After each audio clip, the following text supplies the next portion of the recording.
Vanakkam. Today we're going to start with the interlude session, which is a 20-minute session where a couple of questions will be answered from the viewers. And first guest for interlude is Mr. t.k.vadivelu Pillai. Let's welcome him. Good evening. Good evening. How are you? I'm fine. How are you doing? I'm doing good. Thank you very much. It's nice to have you back in this interlude session. Yeah. And this is the first episode of Interlude. What we will be focusing today is about success, how a person can be successful. So you can start with what is success, or how do we become successful? And as we get the questions, then I'll share that with you, and then we'll go from there. The success is basically, first and foremost, being fulfilled and happy. If a person is fulfilled and happy, they are successful. But then we are not going into a spiritual bend of being successful. Being successful is knowing what you really want. You basically have to know what you want from your heart. What is it that makes you happy? What is it that gives you that passion to do something? So you will have to find that out, and that's called the purpose. Once you got your purpose very clear in you, it can be anything. It can be designing, it can be art, it can be dancing, it can be accountancy, anything, numbers. Whatever you are born for is what is called as purpose. And you can take some time. How to find it is whatever really makes you excited. You want to jump into something and do that stuff. That's what your purpose is. Once you find your purpose, that means you can easily get what you want. Once you know what you want, you must create a grand picture of how you're going to achieve something. Create a big picture, a goal of how you're going to get something, what it is that you want specifically. There are different ways of goal setting, but the simplest is to be very specific, personalize it, and have a timeline to achieve it. Once you have those things done, what you need to do is the most important thing, Hari, is to take action. Take massive action towards your goals. Unless you take action towards your goals, the law of attraction does not work. Many people think about the law of attraction as something that you think about, wish, and pray for, and just appears before you. That doesn't happen. So once you have a clear picture of what you want, you must take step by step a structured action towards your goals. For that, you must have a clear-cut plan, and then do a reverse kind of structuring. So you start with the end goal where you've already achieved it and come backwards. And what is the first step? What is the first thing you need to do? What is the first action you need to take? Small chunks, small bites. Do that small bites of action every single day. And slowly, but surely, you will be going towards your goals 100%. But another important critical part here is that once you got the goal, you're taking action. All your actions are not going to take you towards your goal. Suppose this is your goal. All your actions are not going to take you towards your goal. Some will take you away from your goal. So you have to keep your senses very sharp and very clear, very aware, very mindful, so that once you're going off track, you must do something else. If you keep repeating the same action that's going to take you off track, you will not be able to reach your goals. Many people do that mistake. They just keep taking actions, but they don't get a result, a feedback that they are aware of, and that they can help to put them in another track and a different action that can take them towards their goal. So once you get a feedback, what you do is see if it's taking you towards your goal or away from your goal. If it's taking you away from your goal, you need to do something else, do anything else, do a different action, and then see if that is taking you towards your goal. To simply put, do the actions which take you towards your goal more, and if it's not taking you towards your goal, stop doing that and do something else. So when you keep on doing that, you start accomplishing monthly goals and 6 months goals and yearly goals, and slowly but surely you start reaching towards your ultimate goal. This is going to give you happiness only if you are on purpose. That is, if you're doing something from your heart. That's what we call as purposeful action and purposeful goal. That gives you happiness. If you're going to do something for somebody else's sake, for the sake of parents, for the sake of the society, but not for your heart calling, then it's not going to give you fulfillment or happiness. So this is what I feel about it. Thank you so much. We have one question from Arasu. He is Yeah. asking how to be successful in life, irrespective of continuous failures. This is the question he has asked. Yeah, continuous failure. See, the thing is, you must rephrase that word. That's all it is. Rephrasing failure as a feedback. It's a feedback, it's not a failure.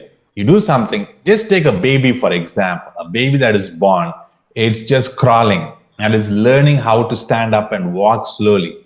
It falls down. It doesn't walk the first time, does it? So it keeps falling down, keeps falling down, keeps falling down, and keeps getting up.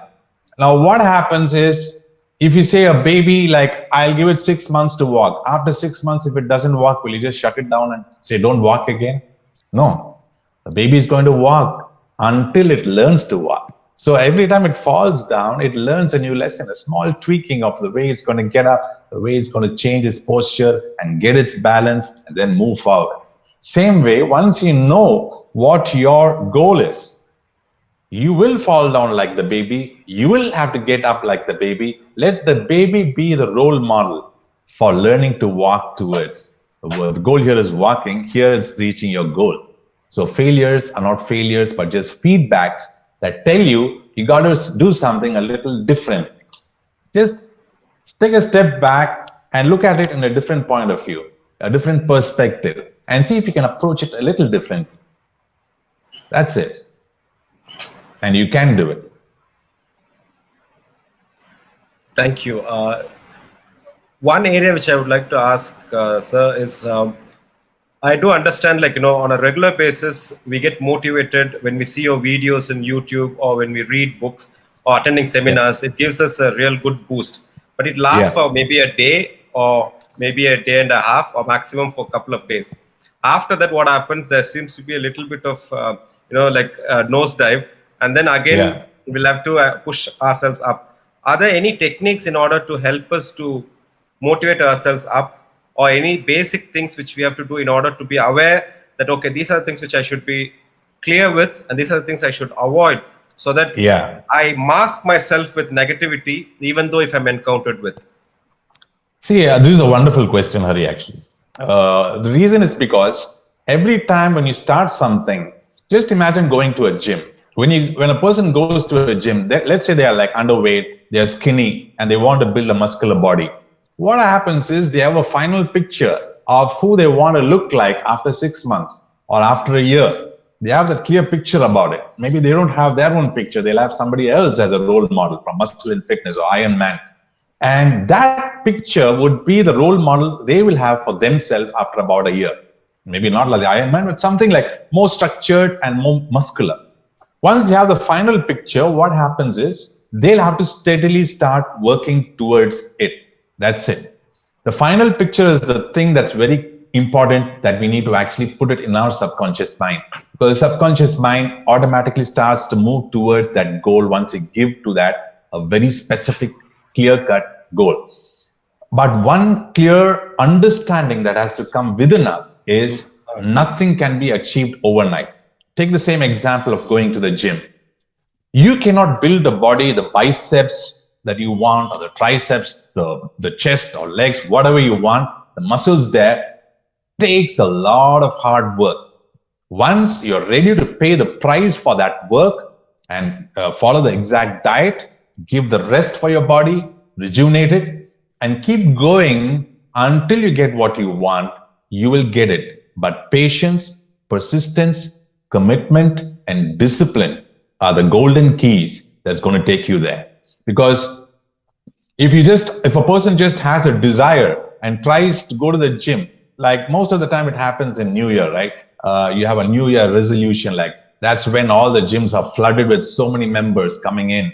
And by the time it's like January 10th or so, the whole gym comes back to square one and it's going to be empty again. So why? Because people wanted to have it, but they're not willing to pay the price to achieve or get what they want. So when you want to have a goal, you must be ready to know what is the price you have to pay for it. And you must be willing to pay for it. And that paying is through learning, is through working hard, is through asking mentors, is to kind of continuously studying and improving and moving forward. This is the only way you can actually start going towards it. Consistency and commitment with discipline and basically passion in your heart. This is the clear-cut thing to get you there. So if you can do this, if anybody can do this, they are going to get whatever they want in their life. Nothing is impossible. Small daily drops of water of action is going to build a mighty ocean of your success, because until you take small steps every day, you're not going to do it. Most of the time what happens is that euphoria, you have a euphoria when you attend a session, right? It's like having a B12 injection. You really feel good at that point, but then it starts to slide down after some time and you start feeling the same way again. The idea is like you must have nutritious food and work out and get a lot of oxygen and really pump up your body with good energy in order to have this long-term good feeling. The same way, whatever you learned there and the good feeling you got there when you did those exercises in the workshop, you got to do them and make them as your daily ritual.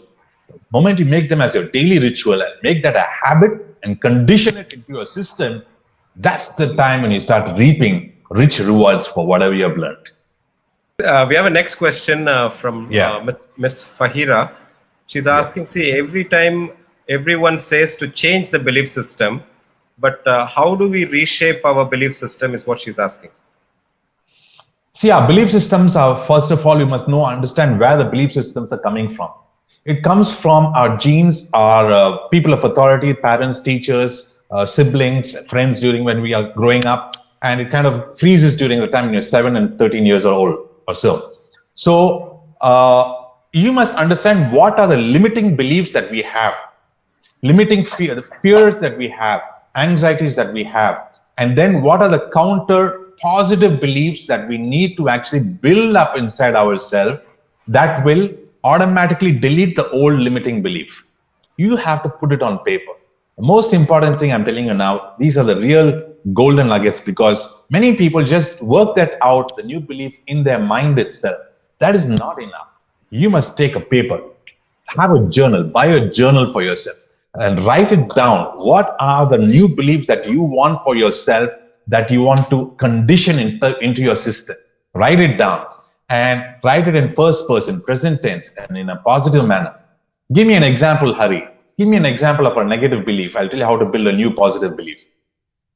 On the spot, you tell me. I want to reduce my body is the way I think, but then I start with the gym, and then after seeing or after working out for a few days, then the drive goes down. One second thing is like, maybe this is not for me is one thing which comes after a week. But after that maybe that's not for me is the belief system that has been given as you're growing up. You know what I mean? This is not the first time the thought has come, has it? Maybe it's not for me, the thought that has been occurring now and then. In different areas, you're right, in different areas. In different areas. Yeah, different times, different age, different areas. True or not? Yes, sir. Yeah. So, what is it that you want to achieve? You said one is you want to go to the gym. The main reason is to have the right weight for my height. Is the first goal, and the second thing is to tone the body. These are the two things which I have. Yeah, you want a toned body and you want a weight. What is the weight that you want to achieve, and what's your current weight? I'm currently 93 and I want to reach 70.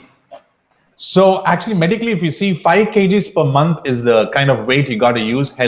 Lose healthily means 5 kg is the max you can actually lose per month. That means according to your specific goal, it's about 5 months. You have to give a 5 months time for you to achieve that 25 kgs nearly, right? Yes or no? So 25 kgs, 5 months. So today we are in July. So from July, you have to give 5 months period now. And once you give the 5 months time, you have to fix the date. Like, let's give something like 6 months, December 31st itself, around December 31st. So you have to write a goal like, I am enthusiastically achieving my ideal weight of 70 kgs by December 31st, 2020. Okay. And to achieve that, I work out for 4 days in the gym for 90 minutes per day with my personal trainer. Okay. who knows exactly what I want to achieve. Okay, that is a slim, muscular body. Now, Yes. once you have that, the second part is you'll have to actually create a schedule for your diet. What are the dietary changes that you're going to make? I'm going to increase more greens and vegetables in my diet, and I'm going to cut down the intake of rice and have more fruits. I'm going to have my protein drink before and after I go for my workout. Those kind of technical stuff you have to write for your diet.